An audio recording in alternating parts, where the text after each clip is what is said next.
दासी नौकरानी episode number 47। वेद room में आया तो मिश्री और मोहित हंसते हुए बात कर रहे थे। मोहित अपने कॉलेज के समय की बातें बता रहा था, जिसमें वेद कितना शैतान था। ये बातें मिश्री को वो बता रहा था और मिश्री हंसते हुए पूछ रही थी, क्या सच में मालिक ऐसे थे?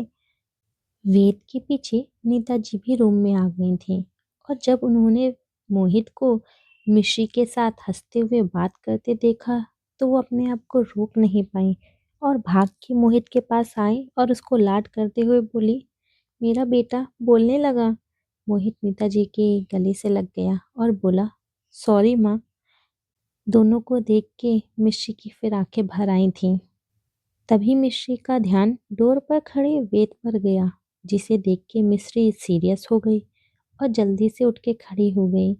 नीता जी फिर मोहित को छोड़ के मिश्री के गले लग गई और बोली, बेटा तुमने ये कैसे किया? हम सब ने बहुत कोशिश की कि मोहित बोलने लगे, पर वो नहीं बोला और तुमने आधे घंटे में उसे पहले जैसे बोलना सिखा दिया। मिश्री अब क्या बोलती? वो कुछ करती नहीं है। अच्छी और बुरी दोनों चीजें अपने आप उसके साथ हो जाती हैं। वो तो बस रो के अपना गम बांट रही थी। मोहित ठीक हो जाएगा या फिर वो मोहित को ठीक कर देगी, ऐसा उसने बिल्कुल भी नहीं सोचा था। पर वेद मिश्री को घूर के देख रहा था, जिससे मिश्री को अब डर लग रहा था। क्या उसने कोई गलती कर दी? इसीलिए वो नेताजी से कुछ नहीं बोली। मोहित ने वेद को देखा तो वो उठ के वेद के पास आया और उसके गले से लग के बोला, तू बहुत लकी है जो मिश्री तेरे साथ है। पर मिश्री ने मुझे एक बात नहीं बताई, तेरा और मिश्री का रिश्ता क्या है? वेद के माथे पर बल पड़ गए। मिश्री ने मोहित को ये क्यों नहीं बताया कि दोनों हस्बैंड वाइफ हैं? तो सच में वेद को मिश्री पर गुस्सा आ गया, पर वो मोहित के लिए खुश था और बोला, तुझे पहले जैसे देख के बहुत अच्छा लग रहा है, पर अभी मुझे थोड़ा काम है। तू आंटी जी के साथ समय बिता, मैं शाम को तुझसे मिलने आता हूँ। मोहित ने अपना सिर हिला दिया। वेद ने फिर मिश्री से कहा, मिश्री मेरे साथ चलो। मिश्री को अब डर लग रहा था। अब उसका वेद के साथ जाने का मन भी नहीं था। इसीलिए वो बोली, मालिक मैं आंटी के साथ रह लूं? वेद मिश्री को घूरते हुए बोला, मैंने कहा ना चलो मेरे साथ।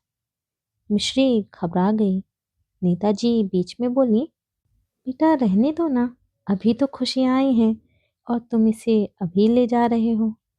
वेद बोला, आंटी मैं शाम को आऊँगा तो मिश्री को लेता आऊँगा, पर अभी मुझे मिश्री से थोड़ा काम था। उसके एक पेपर पर साइन चाहिए थे। नेताजी बोली, ठीक है बेटा, पर आज रात का खाना हमारे साथ। वेद ने ओके बोला और मिश्री को चलने का इशारा किया। मिश्री उदास सा मुंह लिए वेद के पीछे चल दी। दोनों गाड़ी में आके बैठ गए तो वेद गुस्से में गाड़ी चला रहा था और मिश्री शांत बैठी थी। वेद मिश्री को लेकर अपनी कंपनी आया और उसका हाथ पकड़ के अपने कैबिन की तरफ ले जाने लगा।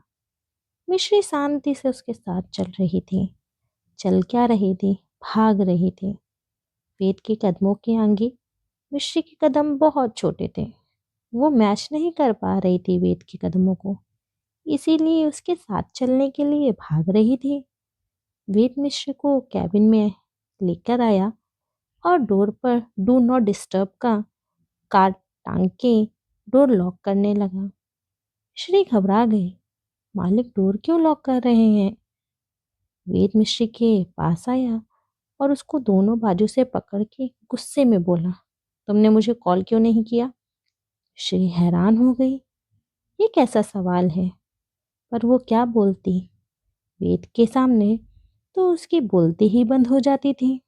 पर वेद गुस्से में बोला, मैं कब से तुम्हारे कॉल का इंतजार कर रहा था, पर तुमने कॉल नहीं किया। तुमको बहुत अच्छा लग रहा था वहां पर मुझे परेशान करके। मिश्री आंखें बड़ी करके वेद को देख रही थी कि वेद आगे बोला, मैं यहाँ तुम्हारी टेंशन में था और तुम वहाँ हंस रही थी।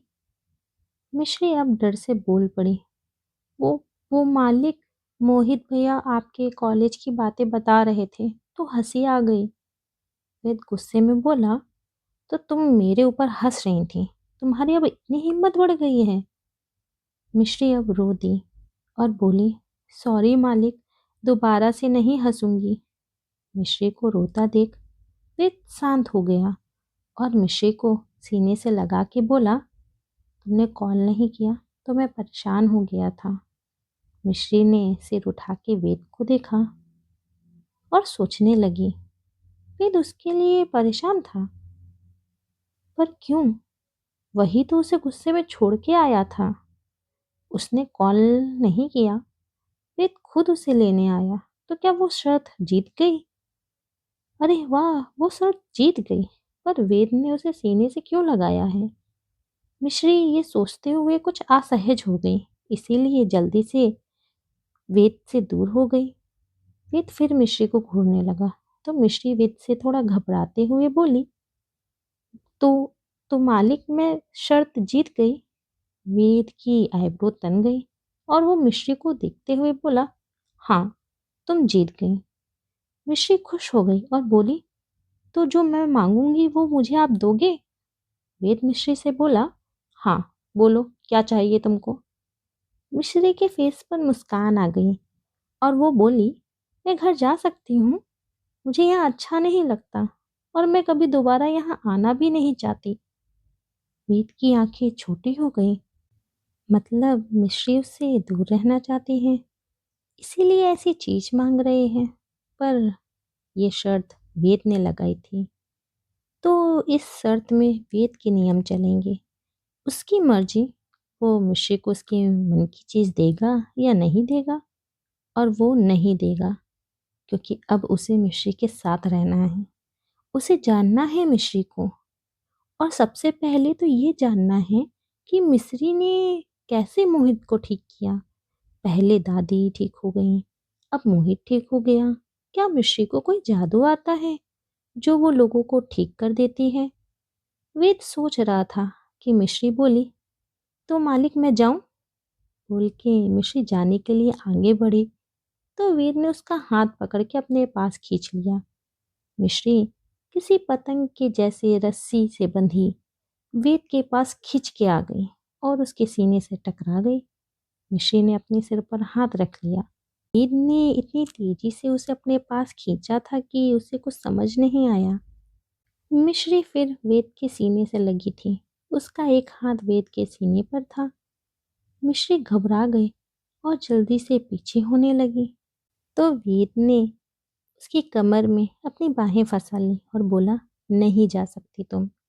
मिश्री हैरानी से वेद को देखने लगी। वेद आगे बोला, और जानने का सोचा तो अंजाम बहुत बुरा होगा। मिश्री की धड़कनें तेज चलने लगी। वेद कहीं उसे जान से तो नहीं मार देगा या फिर जंगल में छोड़ आएगा। अब तो मिश्री की हवा निकल गई और वो मचलते हुए बोली, मालिक प्लीज मुझे जाने दीजिए, मैं तो शर्त जीत गई हूँ ना। अगर आपको कुछ नहीं देना मुझे तो कोई बात नहीं, बस मुझे जान से मत मारिएगा और जंगल में मत छोड़ के आइएगा। मिश्री बोल रही थी कि वेद ने उसके गाल पर किस करते हुए कहा, मैं इस अंजाम की बात कर रहा था। मिश्री के तो तोते उड़ गए, मुंह हैरानी से इतना बड़ा खुल गया कि दो पानी पूरी एक साथ मुंह के अंदर चली जाएं, और आंखें उल्लू से भी ज्यादा बड़ी हो गई। मिश्री का ये हैरानी से भरा रूप देख के वेद के फेस पर मुस्कान आ गई और उसने मिश्री के दूसरे गाल पर भी किस कर लिया। मिश्री का तो दिल ही बाहर आ गया और वो हैरानी से बेहोश हो गई। क्या होगा आगे? क्या वेद के दिल में बना ली है मिश्री ने अपनी जगह? क्या वेद भी बना पाएगा अपनी जगह मिश्री के दिल में? जानने के लिए सुनते रहिए ये कहानी।